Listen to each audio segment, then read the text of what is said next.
نورانی چہرے والا اللہ رب العزت کی بارگاہ میں حاضر ہوگا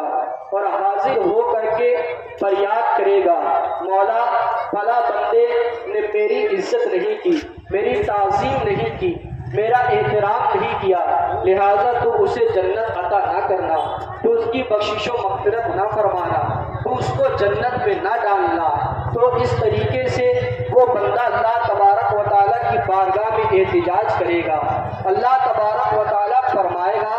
آخر اس نے تیرا کیا بگاڑا ہے؟ تو وہ کہے گا مولا میں سال بھر کے بعد اس کے گھر آیا تو اس نے میری تعظیم نہیں کی، احترام نہیں کیا۔ جب اس کے گھر پہ کوئی مہمان سال بھر کے بعد آتا تھا تو یہ اس کی تعظیم کرتا تھا، اپنے گھر میں تمام چیزوں کو ترتیب اور سلیقے سے رکھ دیا کرتا تھا، لیکن میں آیا تو اس نے کوئی میری عزت نہیں کی، میرے ساتھ کوئی اچھا سلوک نہیں کیا، اس لیے آج میں اس کے خلاف احتجاج کر رہا ہوں، اس کی شکایت کر رہا ہوں، اور وہ سفید لباس والا کوئی اور نہیں بلکہ وہ ماہ رمضان ہوگا۔ اب بتاؤ جس کے مقابلے میں رمضان آ جائے وہ جنت میں کیسے جا سکتا ہے؟ بلکہ اللہ کے رسول نے فرمایا کہ وہ جنت کی خوشبو سے دور کر دیا جائے گا جس نے رمضان کی تعظیم نہیں کی، جس نے رمضان کا احترام نہیں کیا۔ اسی طریقے سے تاریخ کے اندر ایک واقعہ ملتا ہے کہ ایک مجوسی تھا، ایک پجاری تھا جو آگ کی پوجا کرتا تھا، آگ کو پوجتا تھا، لیکن جب اس کا انتقال ہوا تو ایک اللہ کے ولی نے قطب نے اس کو خواب میں دیکھا کہ وہ جنت کی سیر کر رہا ہے، جنت کے باغوں میں گھوم رہا ہے۔ تو وہ اللہ کے ولی نے اس پجاری سے کہا تمہارا جنت سے کیا تعلق ہے، تم جنت میں کیسے آ گئے؟ تو وہ آگ کا پجاری کہتا ہے آپ تو اللہ کے ولی ہیں، اللہ کے برگزیدہ بندے ہیں، میں نے پوری زندگی اپنی شرک میں گزار دی، شرک کے دلدل میں میں دھسا رہا، لیکن میں نے اپنی زندگی میں یہ کام کیا کہ جب بھی ماہ رمضان آتا تو میں اس کی تعظیم کیا کرتا تھا، میں اس کا احترام کیا کرتا تھا۔ ایک مرتبہ ایسا ہوا کہ میرا بیٹا بازار میں کھڑے ہو کر کے کھا رہا تھا اور رمضان کا مبارک مہینہ تھا، تو میں نے اس سے زوردار تماچا مارا اور مار کر کے کہا کیا تجھے نہیں معلوم یہ مسلمانوں کا رمضان ہے، اس میں احترام کیا جاتا ہے، اس میں تعظیم کیا جاتا ہے۔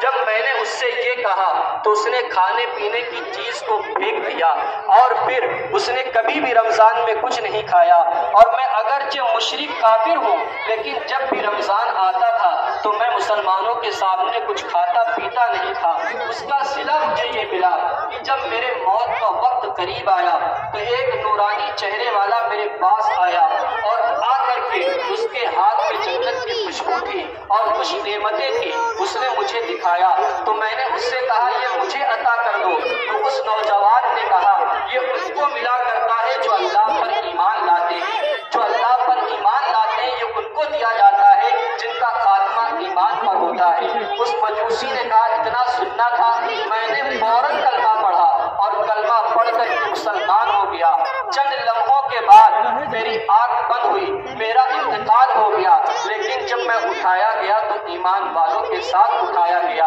اور اس رمضان کی برکت مجھے یہ حاصل ہوئی کہ اس رمضان نے اللہ کی بارگاہ میں میری سفارش کی تو اللہ تبارک و تعالیٰ نے اس رمضان کی سفارش کی بنیاد پر مجھے بخش دیا، میری مغفرت فرما دی اور جنت میں مجھے اعلیٰ مقام عطا فرما دیا۔ تو ہمیں اور آپ کو چاہیے کہ رمضان کا مہینہ جو آیا ہے اس کی تعظیم کریں، اس کا احترام کریں، اس لیے کہ آنے والا سال پتہ نہیں یہ مبارک مہینہ ہمیں میسر ہو یا نہ ہو، تو اس رمضان کو اپنا آخری رمضان سمجھ کر کے اللہ تبارک و تعالیٰ کی خوب عبادت کریں، ذکر و اذکار کریں، توبہ کی کثرت کریں، اور یہ بھی مسئلہ سماعت کر لیں کہ لوگ جب نماز کے لیے آتے ہیں اگر لیٹ ہو جاتے ہیں اور دیکھتے ہیں کہ جماعت کھڑی ہے تو دوڑتے بھاگتے ہوئے آتے ہیں، اس طرح سے آنا جائز نہیں ہے، اس لیے کہ یہ مسلمانوں کی جو حرمتی ہے، اس طرح سے دوڑنا بھاگنا یہ ادب کے خلاف ہے۔ اس لیے اگر جماعت کھڑی بھی ہو تو آہستہ سے آئے۔ یہ بھی دیکھنے میں آتا ہے کہ لوگ ایک رکعت چھوٹنے کے ڈر سے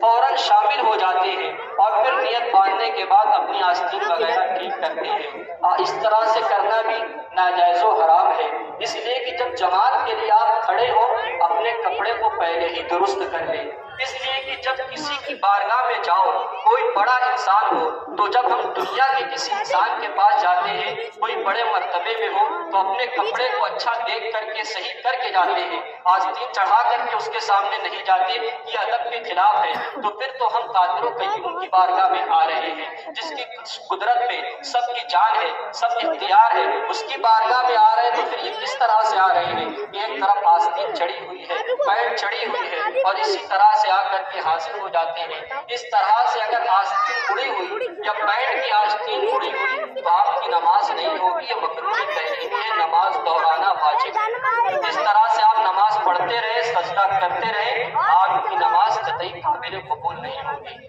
تو جو حضرات اپنی آستین کو فولڈ کرے رہتے ہیں تو یہ مکروہ تحریمی ہے، آستین کتنی بھی بڑی ہو اس کو فولڈ کرنا جائز نہیں ہے۔ اسی طریقے